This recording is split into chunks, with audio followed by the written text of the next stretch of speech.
Hi everyone. Thank you so much, Casey. As Casey said, my name is Emma Loftus, and on behalf of all the Youth in Philanthropy alumni, I am honored to be receiving this year's Young Philanthropist Honoree Award. Thank you so much. I am a CODA. Can you hear me? I am a CODA, and for those of you who don't know what that means, it means Child of Deaf Adults. I have my foot in two very different worlds, so to speak, and I always find myself holding that door open for others. I was born hearing to deaf parents, and that's a unique experience in itself, and I wouldn't trade it for anything in the world because it's a fundamental part of who I am. Growing up bilingual, I have a fairly different perspective on learning, processing, and collaborating with my peers, and I took that experience as a member of my communities into account in everything that I do. I'd like to start today by sharing a story that I'm sure many in this room can relate to about my time at summer camp. I grew up going to the exact same camp that my mom grew up going to, Camp Mark 7. It's in upstate New York. They have both a deaf program and a CODA program, so obviously I was part of the CODA program. And camp was a home away from home for me and so many others. It was a space filled with love and laughter and lots of noise, and every year on the final night of camp, we would gather around a fire pit and we would share stories that most of which expressed how much CODA camp really meant to us. Camp gave us all a sense of belonging and connection, supporting us in a place where we could authentically be ourselves.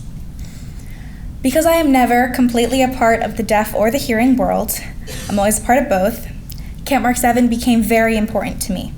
It showed me that I'm always immersed in both cultures and that they are both a part of who I am. And if I'm being honest, holding the door open for those two communities can get a little exhausting sometimes and a little overwhelming, and that's what camp gave me and so many other CODAs and so many other CODA kids. It gave us a space to feel unpressured and understood, taking time to focus on ourselves and to have fun, just for a little while. Camp Mark 7 was also the first step in my journey to feel more empowered in my in-between world.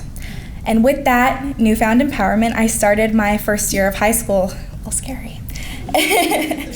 And I discovered that my high school did not have an American Sign Language program in their foreign language department.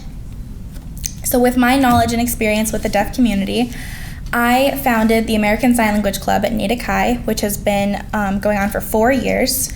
And I was able to share my community with my classmates and my peers in a safe space where people could learn more and ask all kinds of questions. And what I would later learn that after starting this club, it was the start of my personal philanthropic journey. 3 years ago, I didn't actually know what philanthropy was. I'd never heard the word, didn't know what it meant or how it worked. But one day, my mom sent me a text message to the YIP application link, and I thought to myself, here's another one. I clicked it anyways, and I went ahead and applied because I was like, philanthropy sounds kind of interesting. Maybe I'll learn something. I applied out of curiosity and started the program in the fall of my junior year, flipping through my binder every day, learning how nonprofits are structured, operated, and learning about the different needs that truly existed in my community. I learned more about my peers and their values, what was important to them, from arts and culture to mental health. And throughout the program, I was able to gain a new perspective on each cause that we looked at. I saw how one issue impacted another issue, where mental health connected to hygiene, where transportation connected to hunger, and so on and so forth.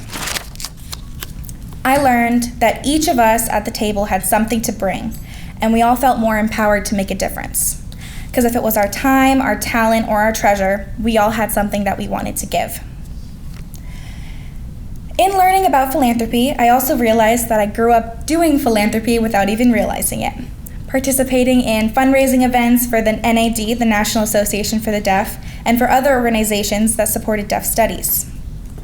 After I graduated from YIP, my journey with the foundation continued.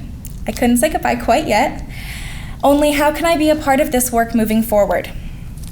And I was accepted as a Youth in Philanthropy Instructor's Assistant last year, working very closely with Karen Conway to lead and mentor the next class of YIP alumni. and I would not be here without Karen. She has been such an amazing mentor throughout my philanthropic journey, answering questions, giving me advice, and I am so thankful for the opportunity to have learned from her these past few years. Thank you so much, Karen.